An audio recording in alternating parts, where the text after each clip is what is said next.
Hey friends, it's TR back, and I've got another update. Still hanging out in Tucson for winter, kind of waiting for the COVID-19 virus storm to blow over. Safe and sound in Tucson town and enjoying myself. Woke up the other morning and lo and behold, somebody that I know is parked next to me. Mark? Hey, wait, we're not supposed to do that. We're not Ready? supposed to do Ready? that. Ready? Okay, Ready? yeah, Take all two. right, take Okay, two. Yeah. done. I've got some alcohol in there, very strong alcohol. Yeah. You need some hand sanitizer? No, I got plenty. Okay. So anyway, I just want to introduce Mark Guido here. His channel is Grand Adventure. Hi. And tell him about your channel, Mark. I refer to it as RV-centric outdoor adventure. So That's a good way to describe it. yeah, using the RV as a home base as we travel around the United States, and using it for mountain biking, kayaking, hiking, even skiing. We try to think of our RV as a means to an end, if that makes sense. You know, Mark has tons of videos on his channel, and they are, I aspire to be as cinematic as your videos are. No, I'm serious. Your photographic skills are second to none. And I love the photography. I'm still kind of polishing my video skills. But Mark you're traveling mostly in the West, right? I mean, you did make a swing down through Texas last year. We did, and actually our goal for this year was to swing a little further east, perhaps as far as even Quebec. However, with the current situation, we're kind of in a holding pattern right now, trying to figure out what's going on. Yeah, and that's pretty much what I'm doing too. You know, I'm just going to hang here myself for another 30 days or so, kind of reassess the situation.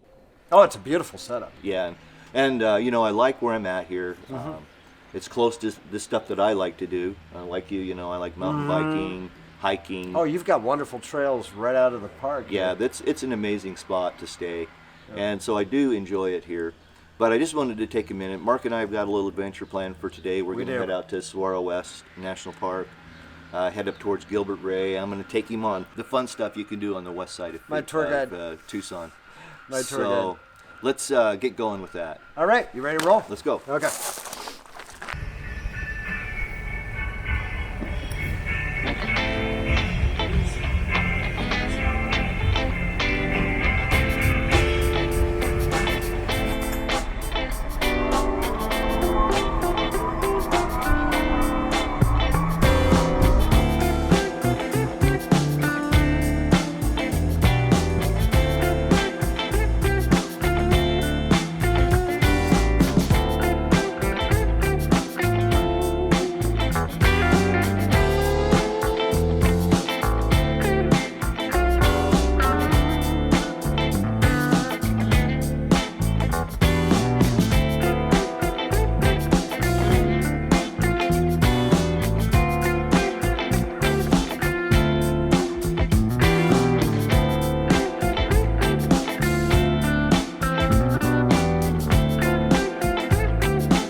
So I hope you enjoyed that little trip. We are practicing social distance, despite the fact, despite the fact that we shook hands. That is so hard to get over. It really is. You know, and of course, we are being careful, We are. Mark's been here a couple days, but we are maintaining appropriate social distance despite the fact that you saw us shake hands Yeah, at we the kind beginning. of, in order to get us both in the shot, we end up having to sit here for a moment, but A that's little okay. bit. I'll go back and disinfect afterward. Exactly. I'm going to go gargle with isopropyl alcohol and all that kind of stuff. But I want to say thanks, everybody. Don't forget to like, subscribe, click that notification bell so you know when new content goes up.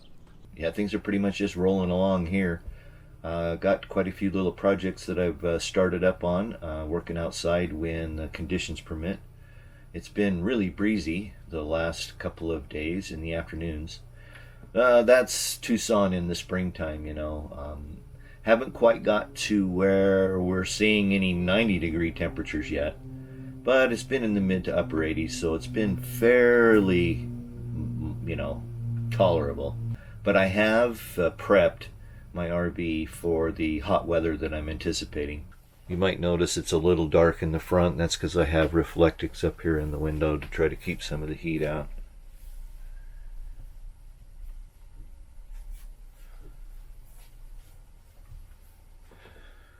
A little bit of leftover reflectix. On the side windows, what I did is I just cut a couple pads, and they fit up in that, and then they fit up in that window. I don't think things are going to be settled in enough on April 20th, so I'll probably go ahead and extend to May 20th. Plus, I've been watching carefully the destinations that I was thinking about going for, late spring, early summer. And they're closing left and right. It's a real moving target. I noted on Campendium the other day that there's like 35 or 36% of all of the campsites that they have listed there, and there's got to be thousands of them. Of course, I like to spend my summers up in Idaho and Montana. The weather and the climate suits me up there, and plus I like to fish, and I know where to go up there to fish and enjoy myself. But all of the spots, with the exception of two, which are way too far north and it's way too early to try to get to them, are closed or have closed due to either county restrictions or now the Forest Service and other federal land agencies are starting to close areas for the social distancing concept. The other thing that came up, and this is kind of a rant, if you will, a blog but a rant, and but I got this the other day. Finally my mail got to me. Now I only get my mail sent to me every 2 or 3 months, okay? And my mail goes to my dad's house in Arkansas, and he processes the mail and throws away all the crap and only sends me what I really need to see. But I wanted to show you this. This came in the mail. Certified letter. And I'm thinking, whoa, you get a certified letter, you're thinking that, something's up. Let me share with you this letter. This letter is, by the way, from my physician in Arkansas. When I was there last summer, I thought I'd be proactive. I do know that eventually I'm going to be in Arkansas for, some amount of time. I don't know what. But I thought, okay, I'm going to get established with a physician out there, find and research and get a decent physician, just so I have a doctor locally in case something comes up. Knock on wood, I'm relatively healthy. But let me read you this. Dear T.R. Bolin, we have tried multiple times to contact you to reschedule your missed appointment. Well, I don't quite remember having a missed appointment. And the fact of the matter is I've gone through and I checked my phone logs, and I've had 2 phone calls from these folks since I left there last May, approximately 28th or something like that. I can't remember exactly the day that I left my dad's. Yes, I do. It was the Tuesday after Memorial Day weekend. But anyway, to date, you have not responded to our efforts. Since we have not heard from you, we can only conclude that you have terminated your care with our practice. Continued care is essential for your health, and failure to adhere to agreed upon plan of care may have significant consequences. I find it necessary to inform you that if we do not hear from you within 30 days from the date of this letter, which was February 19th, I didn't even get the letter till the 25th of March, but by March 19th, I will no longer be able to serve as your physician, so I have been fired by my doctor. I recommend that you promptly find another physician to provide your medical needs. Delays could jeopardize your health, so I urge you to act promptly. We'll transfer a copy of your rental record, blah, blah, blah, blah, blah. Okay, so the only thing I can figure is that if you're not going to the doctor every 4 weeks and spending $150 on an office visit, they don't want you as a patient. On our first visit, which I set up just to be proactive, as I might have mentioned a few minutes ago, that I lived in my RV full time. I was only in Arkansas, usually in the springtime, to visit my dad, and then oftentimes at Christmas. Okay? I don't need to go to the physician every 4 weeks, every month, every 2 months, every 3 months, because I'm relatively healthy despite some of my bad habits. Okay? But to get fired by a physician with this pending Corona-19 COVID bullshit that's going on right now is completely and totally ludicrous. Well, I got to be honest with you. My first impression when I went there was not favorable at all with the office. I waited 65 minutes to get called in. They called me in. They took my weight, my temperature, my blood pressure, and then they put me back out in the waiting room for another 25 minutes until I got in to see the physician. I get in the physician. We go through the exam, talk about stuff. And then he says, well, we'll do your blood draw, we'll check your cholesterol, do those sorts of things. 20 minutes later, after I've been sitting in this, in the exam room, waiting for somebody to come draw my blood, I finally stick my head out the window and said, hey, is somebody going to come draw my blood? I don't know, a little bit of a terse voice. Well, there was a nurse. Turns out she was the practice manager, was sitting at the desk. I was right across from this desk in the building, I think, where they kind of all congregate. And so, she was Johnny on the spot and came in and drew my blood. It took me 3 hours to go see a physician for a wellness check. I'll tell you this right now. No big loss. Goodbye. There are lots of physicians out there, and so, here's for you. Now, on a brighter note, I have started some additional projects outside. I've got clear coat cancer. Clear coat cancer is on the paint of my RV. It has nothing to do with me. Settle down, settle down. But I call it clear coat cancer. And on the top of my RV, well, I'll show you some pictures of it. But the clear coat is failing. It has been for probably 5 or 6 years, maybe since I got the RV. I just don't recall. I'll have to go dig up some old pictures. But a friend of mine, another one, you've heard me mention him before in the overhead light video I did, Andrew. He did this to his RV, and it turned out amazing because he had the same problem. He has a 2004 Dutch Star. And the clear coat just starts to peel off around the cowling of the RV. And so what he did is he got some vinyl wrap, like they use on automotive, and he vinyl wrapped his, and it looked amazing. So since I'm going to be here for at least another month, maybe 2, I figured, well, I might as well get to it. So I got started on an RV how-to video here just the other day that will slowly progress over the next 3 to 4 or 5 days as I get out and keep sanding. But what I'm doing is I'm having to sand down the old clear coat because I don't want, it's got a pretty sharp marked edge, and I don't want that telegraphing through so you can see it from underneath the vinyl covering. So I've got a lot of sanding I'm going to have to be doing, and then I'll be installing the vinyl, and of course an RV how-to video is on the way. As I mentioned earlier, I'm fully prepared to stay here till May 20th. The average daytime temperatures when you get into that time period of May are going to be around 95. I am in a 30 amp spot in a 50 amp coach, and the air conditioners are going to need to be running. With both my air conditioners running, I have very little headspace. I don't have a lot of juice left to run anything else.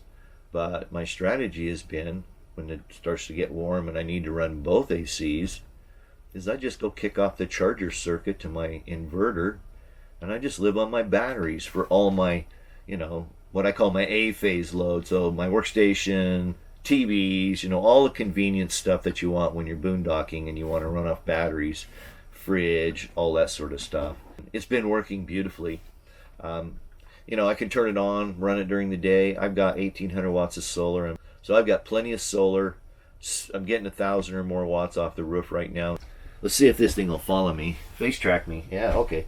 If I move really slow, it might face track me over here to the counter. I can't really tell if it lost me yet. Oh, no, it's on me. So, if you turn away, it will lose you. This is the DJI Pocket Osmo I'm recording on today. And it's an okay camera. It's not the best. I've tried to use it a little bit for my RV how-to videos. It's hit and miss, I will say. One of the other strategies that I've used for a very long time, just to stay in the habit of it, because when I'm boondocking, I don't make a pot of coffee. In fact, you might notice that after I painted, I kind of put the coffee maker away because I really hadn't used it for 6 months. But what I end up doing is that I'll boil a pot of water, in this instant boiler, and then I stick it in a thermos, and then I just use it out of the thermos, and it'll stay warm all day, so I don't have to keep reheating water and wasting electricity.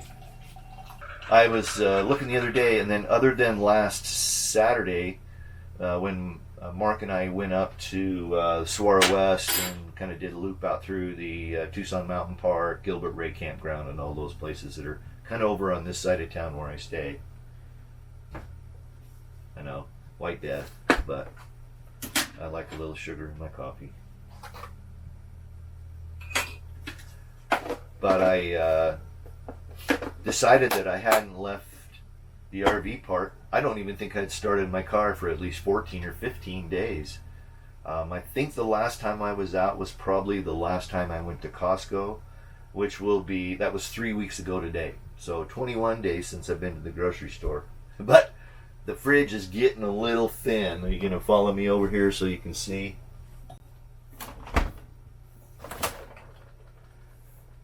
I'm really running out of fresh stuff, and the milk expired on March 29th.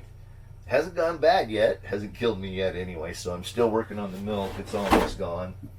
But the thing I'm missing mostly, I'll be honest with you, is fresh vegetables. Down to the last little bits of lettuce. I have a couple of green peppers, and that's pretty much all the fresh vegetables I have.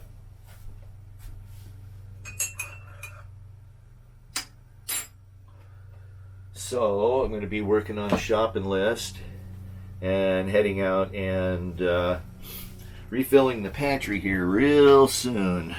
All right. The only other thing that I would really like to get is a haircut. Man, I'm telling you what, it's getting long. The fact of the matter is I was thinking back in February, I should probably go get my hair cut. It's about that time. I get it cut about every 2 to 3 months. It doesn't grow terribly fast. But the last time I had a cut was middle of October when I was in Las Vegas. And here we are coming up on the middle of April. I got a feeling that it's going to get shaggy and long before I finally get to somebody to cut my hair. And no, I'm not going to cut my own hair. All right, tried that a few years ago. It turned out miserably. So I'll just live with it as it is and just keep wearing a hat. I wear this hat jokingly. I posted something on social media, this is probably almost a month ago now, about how this hat seems so apropos. And but I think like maybe the panic is sort of, well, I still think there's a lot of panic out there. I've seen things, the grocery store shelves. I think the grocery stores are kind of keeping up. In Arizona here, they did mobilize National Guard to help move groceries from the distribution centers out to the grocery stores. And it's inevitable, I'm going to have to make my way out here sometime in the next day or 2 or 3 to pick up some stuff that honestly I don't need. I don't absolutely have to have it to survive because I do have a pretty full pantry and larder. But I do and will be missing some eggs, and I do like my milk. I do have some almond milk, but almond milk is not milk, period. I don't care what you call it, what they say. And I don't even think they can call it almond milk anymore. I think somebody came along and they said they had to call it almond drink. Let's check that out. Follow me, will you? It does. Oh! It's an almond. Can you see that? Almond non-dairy beverage. That's what they call it now.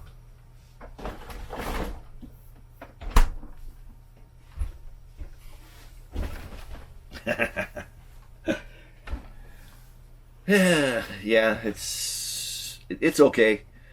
I made some macaroni and cheese with it the other day. It's not the same. So I know I should probably wean myself off of milk, but that's not going to happen. The last thing I'll share with you is that I've had, I get lots of great comments on my channel, and there's a fellow, Jim Bertrand. He's up in Canada there, and he asked a couple of questions. One of them is that that I should get a drone because I visit some really cool places, and in fact, when Mark was here, he has a drone, and I asked him to fly around and take some video and pictures of the RV and stuff, and he was more than gracious to accommodate me, and so I've got some of those here I'm going to play as we just chat here for a minute. I bought one of the DJIs, around $1,000, and I had it up in Idaho, and I thought, well, I'll take it up for a little flight. And I was kind of getting used to the controls, and I was getting, I was kind of having fun, and so I was actually at Henry's Lake State Park, and I had taken it up and flown it out, and I wasn't maybe 250, 300 yards between me and the controller.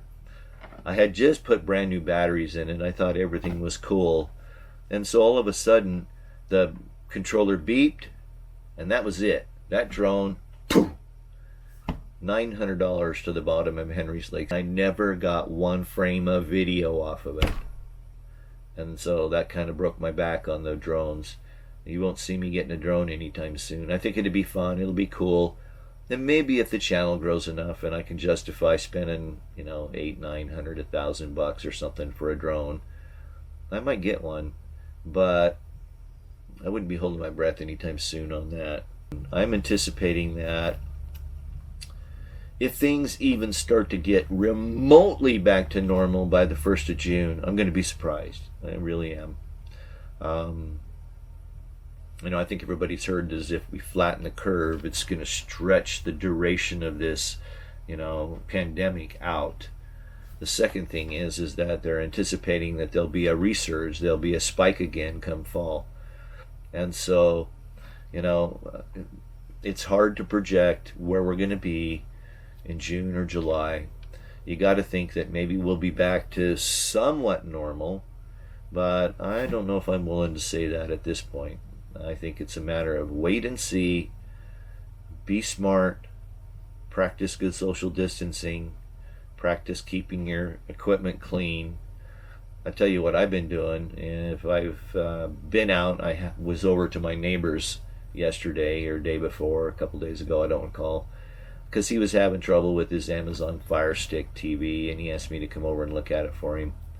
And so, as I mentioned in my last video, I did find an N95 mask. So I went over and put it on before I went in, and I just very politely mentioned, this is as much for your protection as it is for my protection.